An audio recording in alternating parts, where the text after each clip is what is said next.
Welcome to my channel. In today's video I will show you how to create a photo design using just your mobile phone.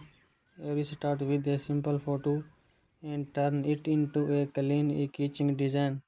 Click the import button, go to the gallery, select the picture, background remove, eraser color, enable button on. Adjust the picture, click the sticker, select the sticker, background remove, eraser color, enable button on.